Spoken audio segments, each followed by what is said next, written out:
Hi guys, welcome back to my channel. I'm Liana from lianavibes.com, and in today's video we're going to talk about we build shame after narcissistic abuse when... Before I begin, please like, subscribe, and share so we can grow this channel. And now let's get into the video. Surviving narcissistic abuse is a very complex journey. It's not linear, and no one will know what it feels like until they've actually been through it themselves. It's an individualized journey where it can often feel like a major life setback because the complexities of narcissistic abuse echoes so much into the future and haunts victims for a very long time. A lot of times it's existing in complete shock of how could a person be that cruel and that mean? And in other cases, it's doubting ourselves, wondering, how did I even let this in the first place? There's also the complex grieving process. It's not just the loss of a relationship, a friendship, or a marriage. It's also the loss of an identity that you once knew. The parts of yourself that you wish that you had back, hope to find again, and bring new life and meaning to it. For all of you who share the same experience, it's important to find community. And I'm happy that by me sharing my own story as part of my own personal healing process, I'm finding that. Thank you for all of those who've shared their stories directly with me, either through private messaging or in comments or inquiries on my website. For every experience, tips, and advice from others, it's like I'm bringing pieces of your own stories alongside with me to give me strength in being so public about what I went through.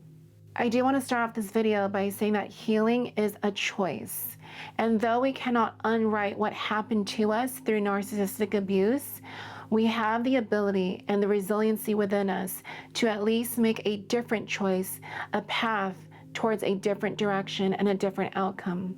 It may feel lonely at times, but you are not alone, because there's many of us out there who either are healing in silence, some of us are currently suffering in silence. This shared experience of narcissistic abuse binds and connects us all. Healing, contentment, and peace are all journeys. They're not a destination. In fact, the destination itself is an illusion. You build your journey along the way when you bravely put one foot in front of the other. And in this, I hope that you realize the strength that was in you all along. So, the first way that we build shame after a narcissistic abuse is believing the validity of smear campaigns. Smear campaigns are the nasty after effects after leaving a narcissistic relationship. Whether or not that you left or it was initiated by the narcissist, smear campaigns are very tactful in making sure that you prolong your suffering and that there's long-term damage. Because for a narcissist, they always need to win and have the last word. One key insight is that narcissists will often smear campaign immediately after a relationship has ended. The reason for this is a narcissist will try to fix their public perception and reputation by being the first person to make it look like you are the duplicitous, mean, and horrible one, and that they were the victim. The quicker that someone talks negatively after a relationship has ended, usually is the person who's the narcissist. Victims of narcissistic abuse will often remain silent. They'll stay silent for weeks, months, or years. The reason for this silence is often because they're left so minimized and confused. Their realities are destroyed on a multitude of complex layers. They feel great embarrassment and shame of what they had went through, and because they're often looking for some solace, some comfort, going, was I really the mean one? Was I the narcissist? They're trying to self-correct. They're trying to understand what just happened. The embarrassment and shame of a failed relationship or a divorce will leave victims questioning their worth. And for all the woundings that came from that narcissistic person and relationship, it's very hard for them to sometimes even feel empowered to speak out or get help. And when they do get professional help, it's a long journey to find their voice again. Sometimes victims of narcissistic abuse are so embedded with those specific traumas and misguided realities from the narcissist that they can't even function on their own without the narcissist's input because they've been brutalized for so long. Given that, victims may plead, beg, or try to change everything in their life to win the narcissist back, never understanding that they've been on this vicious cycle without knowing the idealization, devalue, discard stage, where the whole premise of the victims of narcissistic abuse is always chronically devalued. Victims of narcissistic abuse rely on their abusers to tell them who they are. So when this is gone, they're looking for similarities in their environment to uphold that reality. And the sad part is, the entire world is not as ugly as the narcissist has made it out to be. So therefore, the victim of narcissistic abuse is feeling alone because no one understands them. In reality, they're going through a detox. It's like, that's a special type of drug, being involved with a narcissist. It's sinister, it's dangerous, and it hooks you so deeply and so tightly, demolishing a person's livelihood and health and wellness. You are forever changed after going through narcissistic abuse. And the smear campaigns, in a way, immediately after for a narcissistic abuse victim, may feel like, oh, well, at least they're still thinking about me. Many times, victims of narcissistic abuse want to have some connection to their abuser because, in a way, at least they're able to get a little bit of a high to say, well, it wasn't all bad, right? Their mind is trying to make justifications of the time lost and the efforts wasted to project beauty and kindness on the ugliness, disarray, pain, and hurt from a narcissist. This is a common trait of narcissistic abuse victims, is that they were always the forgiving, understanding, and the one working hard the most to uphold both the emotional and physical aspects of the relationship. Where the narcissistic person failed in the relationship, the victim oftentimes will self-abandon and carry the weight emotionally for both sides of the equation. For example, if the narcissist isn't loving that day, that's okay. The narcissistic abuse victim will basically try to fill in the gaps for them. And eventually, they're doing the relationship for both sides the entire course of time. Therefore, I want to remind any victim who's going through narcissistic abuse right now, or who have just found their way out, that you are strong.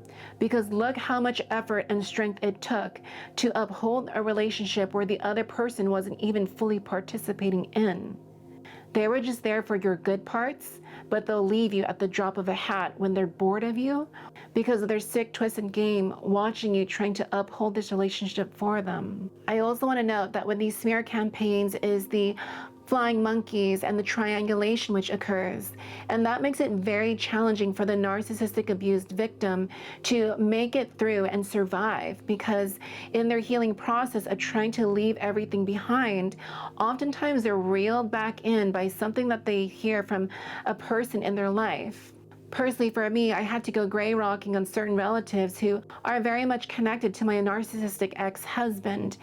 And it was a great loss because it came to a realization that they had aligned values, and me and the specific relative never had the most aligned values. It comes with great patience and healing to finally come to a place where you can say that I'm okay with that. Now, smear campaigns can often turn out to be successful for the narcissist.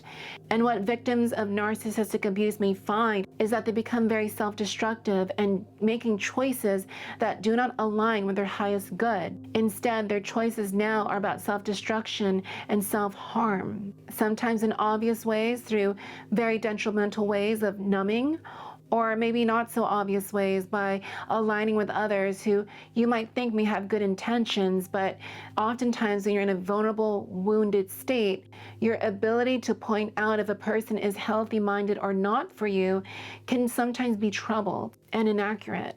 So my advice for conquering smear campaigns is to find grounding and find a routine, a specific method or technique that you can utilize to reassociate with your mind, body, and spirit. to latch on strongly so it can blunt those sharp edges of smear campaigns. Going through a smear campaign is not easy work, and it's going to call into question your strength and validity on many opportunities, many times.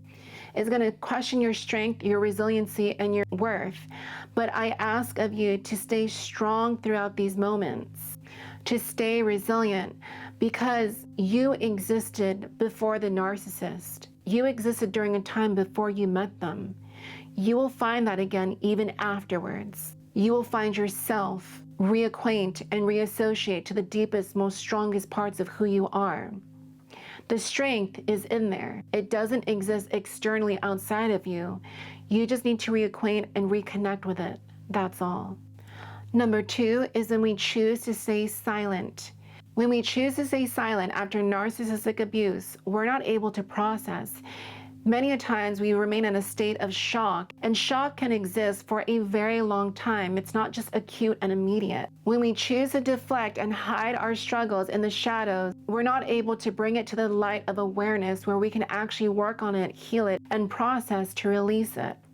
Instead, they get buried deep within our nervous system, creating havoc and sometimes being malignant. Silence is sometimes used by narcissistic survivors as an attempt to not feel othered or different or shamed. With all the efforts they put in trying to uphold a narcissistic relationship, it's asking so much to have even more strength afterwards to heal forward from it. But silence is how we allow the disease and dysfunction of narcissism to spread and play its sinister game well after a relationship has ended. You see, to allow a narcissist to win is to allow that chapter and experience in that moment of time for you to continue echoing into your present and into your future, guiding and influencing the choices that you make. And those choices that they want you to make is choices to disempower you. That is what your relationship with a narcissist has been.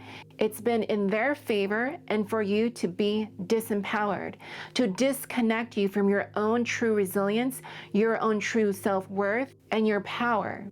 They do this because they lost their ability to find theirs a long time ago. However, when we make that active decision to use our voice and our energy to acknowledge what we survived through, we essentially name it to tame it. Again, this comes from the IFS world of internal family systems, that when we name emotions, we're able to tame them because now they feel acknowledged and brought to the place of awareness. It's from there that we can give them peace, grieve them, and let them go. Essentially, the blockages and barriers in your mind and body that are put there from a narcissistic person, releasing them allows the healing and the energy and the chi, or flow of energy, to guide and course through, so it can do what it needs to do, bring you back to equilibrium, bring you back to healing. By staying silent, we participate in the world of staying the same, not moving, fixed mindset, including the injustices that came along with that. You deserve justice for what you went through and survived through.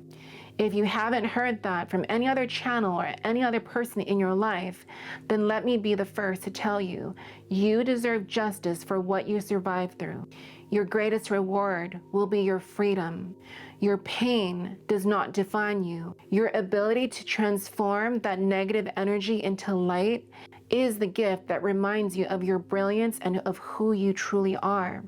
Someone full of life, of dynamic expansiveness. That's the beauty of your life. Own it. When we speak out, we become agents towards change. There's this really beautiful quote that I found in my high school years, and it goes something like this: "It doesn't take 1,000 people to make a difference. It only takes one to inspire the minds of many."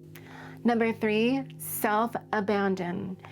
This one's a huge one for me because I did this. I self-abandoned way before my narcissistic marriage, during it, and after, when I healed, I realized the chronic patterns that allowed where people of that vindictive, horrific nature had the capacity to weasel their way in and find ways to grasp for the light that you have.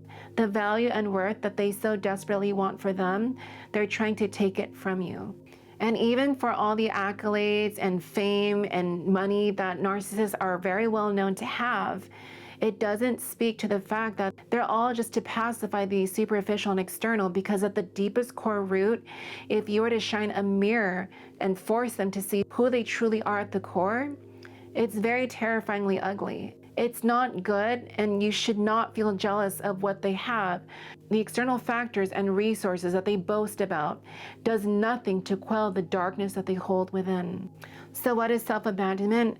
Self-abandonment is when we lessen and diminish our own needs, experiences, desires, authenticity, values, and truth just to make another person comfortable. We may adopt this as survival tactics, or we're passed along these beliefs, these traumas masqueraded around as tradition. No matter where it comes from, acknowledging self-abandonment when it occurs is key. My second favorite, most often used quote is this: do whatever makes you happy, as long as you're not intentionally hurting others. And in the case of narcissists, they're always hurting you, whether that be physically, emotionally, mentally, or spiritually. It is in the lopsided relationship and dynamic where you're fulfilling your end and they don't participate, so you somehow have to muster enough strength, energy, effort, and considerations to basically fulfill their side. That may work once or twice, but when it's consistent, chronic, and persistent, that's where you'll realize what an energy waster narcissistic people are. Again, overlook the resources they may provide, looks, glamour, fame, money, and look at the emotionality, the emotional deficit that a narcissistic person will chronically leave you in, that chronic loneliness, that specific type of loneliness that they provide. Narcissists intentionally hurt others because they rarely connect with the humanity or the respect of another human being. All dignity is lost. It's because a narcissist has lost these things in their own self. So, like an energy vampire, they will create their narcissistic supply, their food, to keep telling themselves, you're great, you don't have to change, there's nothing wrong about you, that person deserved it. But for the victims themselves, they're left going, how could you do this to me? You took away valued experiences, moments, vitality, respect, and dignity from my life. For some victims and survivors, they have this feeling that they may never get those things back. You will get those things back. It just may take a little time. You will develop a new versions of those things lost. But a narcissist will never develop those things on their own. They will diminish and submit people, taking and stealing away when it's advantageous for them. Self-abandon may also look like codependency, where you lift up a narcissist's dreams, goals, and aspirations, and they don't mutually support yours. Victims and survivors of narcissistic abuse oftentimes feel like maybe one day they'll change, maybe one day they will see me, not realizing that day will never come.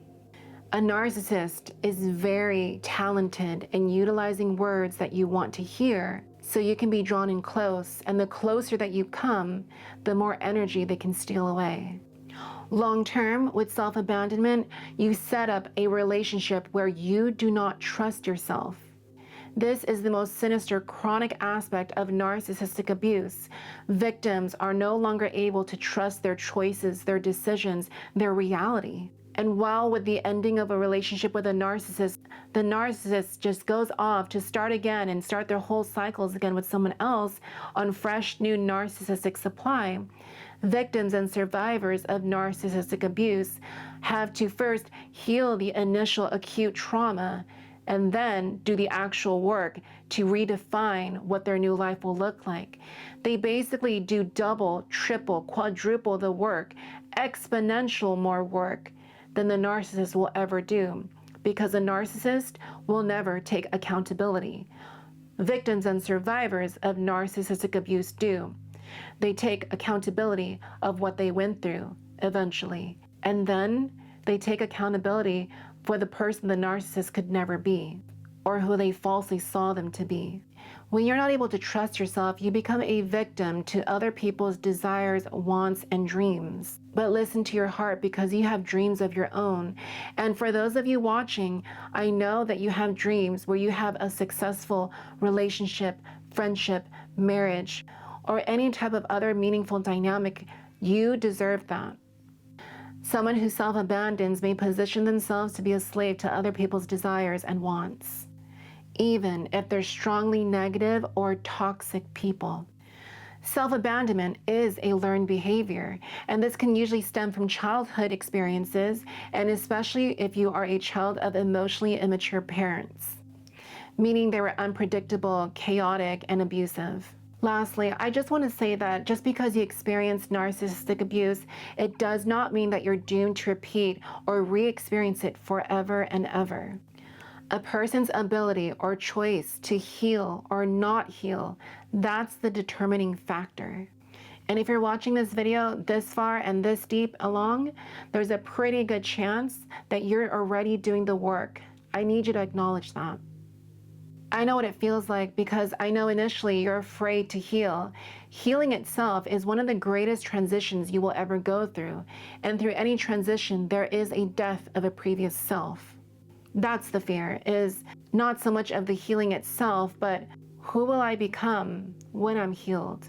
What am I attaching to in regards to this pain and suffering? Could it be that if I attach to this pain and suffering, that person in the past may see my value and see my worth and speak the words that may never come? I'm sorry. As we come to the near end of this video, I do want to share my story. In every narcissistic dynamic, in the two relationships that I often reference to on this channel, specifically with my narcissistic ex-husband, for the most immediate months afterwards, I kept silent. I was even afraid to tell some of my closest friends that I was going through a divorce. I didn't want to acknowledge I was going through a divorce. It wasn't easy for me to come to accept that, because I loved this person and also what they represented and what marriage represented to me, that somehow I've made it, and that for all childhood impossibilities, that the impossible was possible. And the ending of that would represent a failure, and for the many others who just wanted to see me fail. I kept silent through the smear campaigns, the triangulation, and the flying monkeys. Even specific relatives who became very, very close to this individual, even though they left the country. It was very disheartening to realize that some people you grew up with are not people that you can trust, and that they share the same dysfunction and the same twisted reality about you to harm you. It isn't easy to come to acknowledge that the people you love or the person that you love wants to see your downfall. But I went to therapy and put in the work, got a lot of books, went through courses and classes, and learned so much about me throughout that time. And it's not to say that when you're healing from narcissistic abuse that you don't miss your offender, or that you have moments where you just cry your heart out. These are natural experiences, because loss is loss. You don't only grieve the loss of the person, even though they were toxic. You grieve a loss of a previous self that in many ways you wish you had connection to. Maybe it's the being naive to certain realities that as you step into this more mature, expanded awareness, realizing, wow, these things exist. And I think that brings a sense of, is ignorance bliss? And I would have to say that one of the biggest parts of healing after narcissistic abuse, especially being surrounded by the smear campaigns day in, day out, is the information and knowledge and wisdom that you acquire. Because it's going to be different for someone who just reads about it or learns about it in a psychology class. And then it's something for someone who actually experienced it firsthand. I want to remind you that the word experience and experiment come from the same root word. That your lived experience, your lived expertise is as valuable, as profound, and is as high level as any type of research done in a scientific laboratory of research itself. You get to experience this life, and life is your greatest experiment. And the greatest gift we'll achieve from any experiment or any type of experience are the lessons that will forever change you in the most positive, greatest direction, in hopes that you don't remain silent, but you add to the sphere of reality to help change the world one at a time. Thank you for joining me in this video. I hope it was helpful. Have you ever had to experience being silenced through a smear campaign and finding your journey out? Let me know in the comment section below. I'd love to hear from you. And together, let's grow this channel. Together, let's stay strong. I'll catch you on the next video. Until next time, stay well and vibe well.